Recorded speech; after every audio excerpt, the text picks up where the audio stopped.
It was said that a new unit was not respected until it proved itself in battle, wrote Sergeant Dillard L. Booker of the 614th Tank Destroyer Battalion. We were considered as such with the 103rd Infantry Division until the morning of 14 December 1944.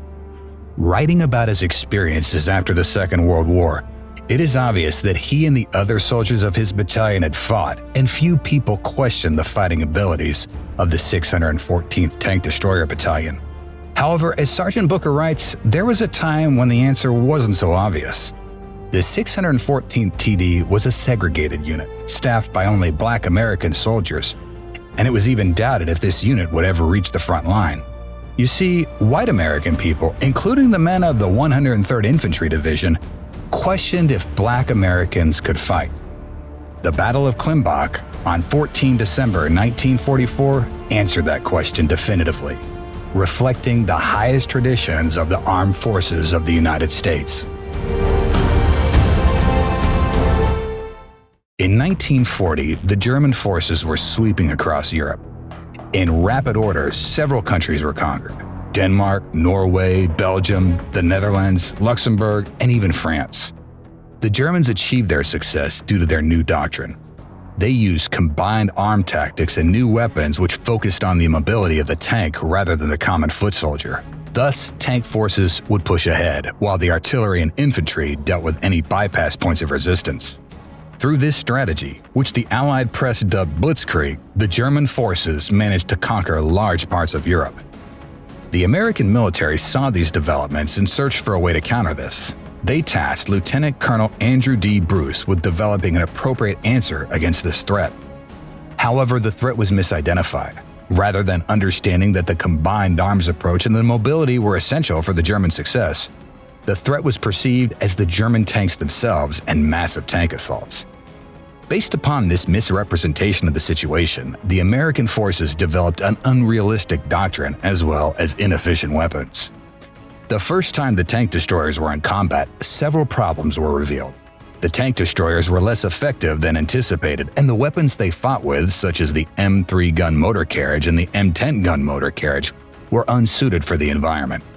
In the open deserts of North Africa, towed anti-tank guns were more efficient, since these could be better dug in and their lower profile concealed them better than the self-propelled guns. As such, half of the tank destroyer battalions would become towed units. This included the 614th TD.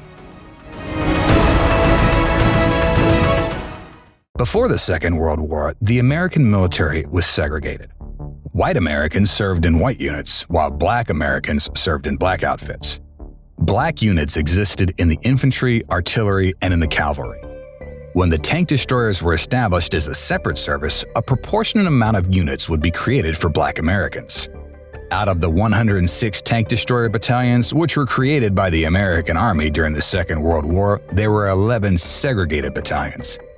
However, not all of them served in combat, because just 71 out of the 106 battalions were sent overseas, which includes just 3 segregated battalions.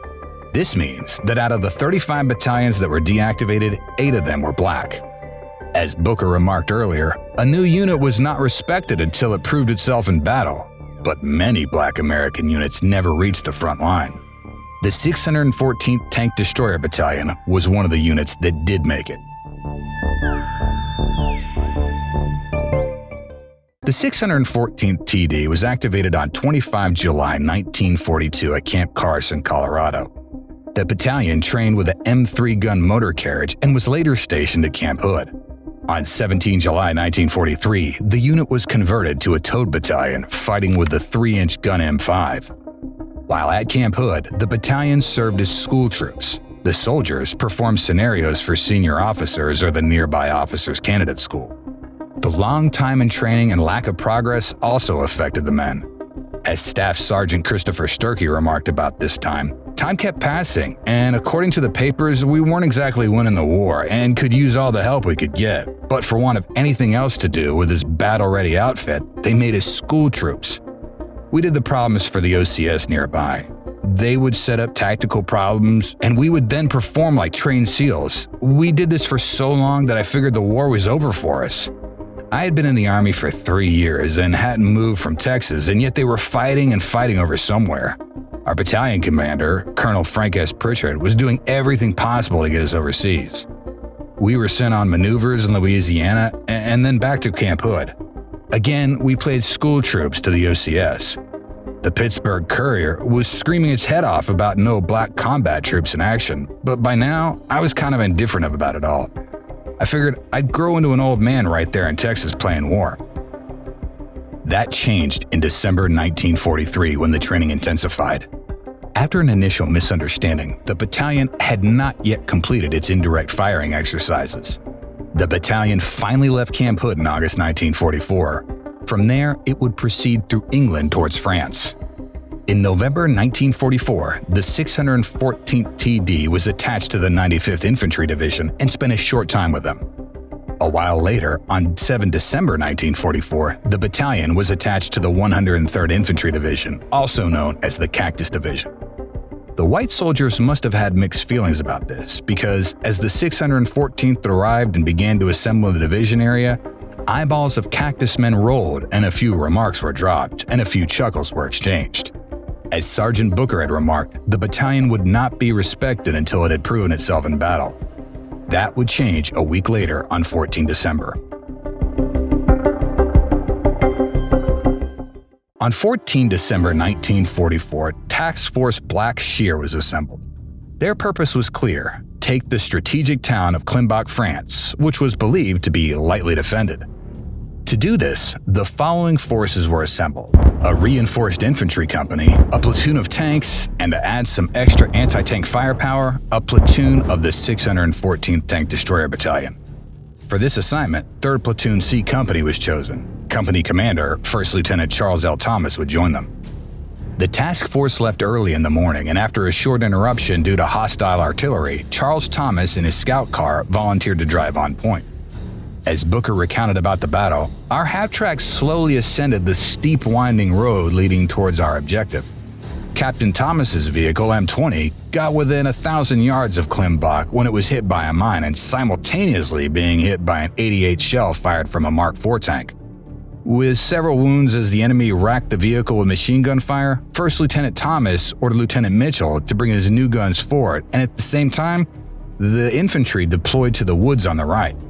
The enemy, now awakened to the fact that they were being attacked, opened all its guns on the task force. Small arms, machine guns, mortars, light and heavy artillery fire fell deadly all around us. It wasn't long before the first 2 3-inch guns were in position, firing like all hell had broke loose. Deploying on the reserve slope of the hill in full view of the German forces in Climbach, 2 guns set up and started firing. These guns were then joined by the 2 other guns of the platoon. 3 guns were positioned on the right side of the road, while Booker's gun was on the left side. He had luck because the half-track bogged down and the gun was set up a slight draw. In their exposed positions, casualties started mounting rapidly, but the platoon, encouraged by Thomas, stuck to their guns and continued firing. Thomas refused to be evacuated until another officer was present to take over. Enemy infantry tried to overrun the tank destroyers but were repelled with the help of a platoon of American infantry. At some point, the situation got so bad 3 guns were silenced. Only Booker's gun was still in action. Meanwhile, his ammunition supply was running low and they needed more shells desperately. When technician 5th grade Robert Harris heard this, he decided on his own initiative to bring them new ammunition with his half-track. Going over the hill, he was stopped by Colonel Blackshear, who said, "Soldier, you can't go up there. The enemy fire's too intense." Harris then replied, "Get out of my way. My boys are up there." He drove his half-track to within 45 meters, 50 yards of the gun, and started unloading the shells, bringing them to the remaining gun. Sergeant Dillard Booker's gun continued to fire throughout the rest of the day. While the platoon was fighting from their exposed positions and distracting the Germans, the remaining American infantry made a circumventing movement through a forest and approached the town from another direction. They reached the outlying houses while the remaining anti-tank gun kept firing and eventually managed to take the village. Once the fighting was over, the ferocity of the fighting became obvious. The black tank destroyers had shown that they could fight well. Lieutenant Colonel Blackshear, the commander of the task force, was so impressed that he recommended 3rd Platoon for the Distinguished Unit Citation. He wrote, "Despite the fact that one GRU had been reduced to a lone cannoneer alternating between the use of small arms and his gun, the remaining gun crews alternated between the use of small arms and their guns as threat to close the pressing infantry, and the harnessing tank fire became respectively paramount. One cannoneer alternating between an anti-tank gun and a 50 caliber machine gun mounted on a burning half-track was largely responsible for repulsing an enemy attack in force against the gun positions. Undaunted by the failure of tank support mired down too far to the rear to be effective, undismayed by numerous casualties they were sustaining, which reduced their gun crews to skeleton size and eliminated completely their ammunition chain, but inspired by such individual actions as the driver of an ammunition truck who deliberately drove his vehicle into the open toward the gun positions until it was mired down, and then personally carried the shells to the guns. This small group of determined fighters held off superior enemy forces until foot elements could be deployed to relieve the pressure of the enemy infantry and artillery could be registered on the enemy armor. The unflinching determination of this small group constituted the most magnificent display of heroism I have ever witnessed. The actions of the platoon did not go unnoticed. With this battle, the black soldiers had won the respect of the white 103rd Infantry Division. Relations between the soldiers improved, and the battalion continued to fight alongside this division until the end of the war. The platoon was recommended for the Distinguished Unit Citation. 3rd Platoon, C Company, 614th Tank Destroyer Battalion. However, they had to pay dearly for it. 3 of the guns were eventually out of action. Additionally, 2 half-tracks, a scout car, and 2 jeeps were destroyed by the enemy. Half of the platoon became casualties. Charles L. Thomas was wounded, as well as 14 soldiers, while 4 were killed. Charles Thomas was severely injured and he didn't return to active duty.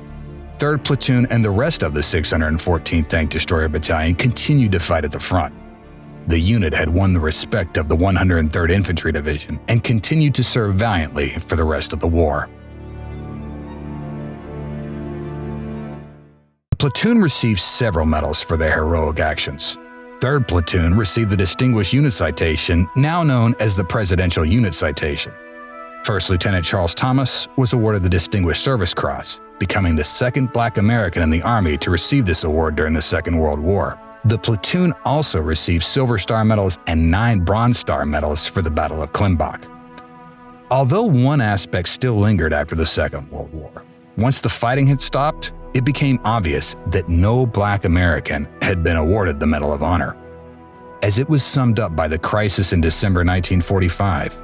Yet it does seem strange to Negro Americans that out of the nearly 1 million of their men in the armed services, not one should have performed in such a manner as to be cited for the Congressional Medal of Honor. Indeed, that no Black American had been awarded the Medal of Honor continued to be a point of discussion. In 1996, an investigation revealed that not a single black soldier had been awarded for the Medal of Honor, and a process was started to rectify this. 7 soldiers were at last awarded the Medal of Honor in 1997. This included Charles Thomas, who was sadly not able to receive the award in person because he had passed away in 1980. Instead, his niece accepted it on his behalf. Although the medals themselves are an award and recognition for their actions, Sergeant Booker felt that the platoon deserved more. He sat down to write about his experiences at Climbach and during the rest of the war. He opened his narrative with, "In memory of the gallant men of the 3rd Platoon whose actions and heroic deeds will never be forgotten, this postscript is written." And in doing so, he achieved his goal, because his stories help keep the memory of the 614th TD and its brave soldiers alive. Today, we remember the 604th TD for its valiant service during the Second World War, and we thank these soldiers for their service.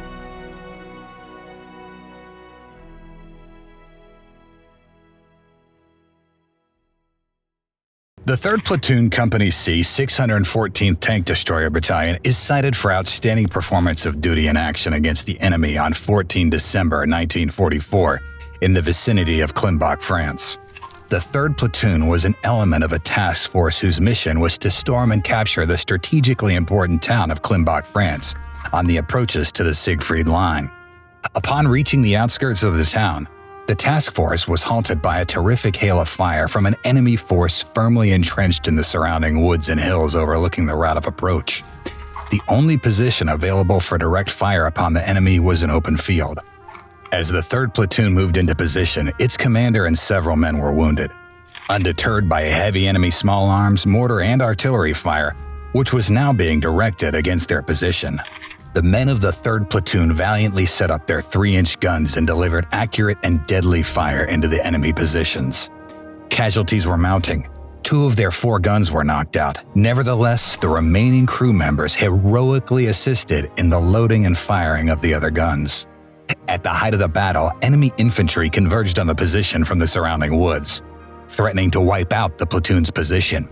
While a few members of the gun crews remained firing the 3-inch guns, others manned machine guns and individual weapons, laying down a devastating curtain of fire which inflicted numerous casualties on the enemy and successfully repulsed the attack.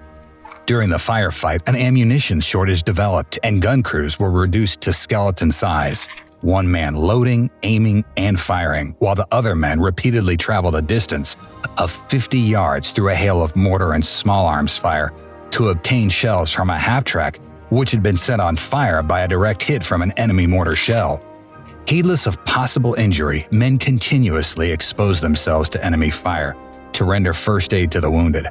In this engagement, although the platoon suffered over 50% casualties and lost considerable material, its valorous conduct in the face of overwhelming odds enabled the task force to capture its objective. The grim determination, the indomitable fighting spirit, and the esprit de corps displayed by all members of the 3rd platoon reflect the highest traditions of the armed forces of the United States.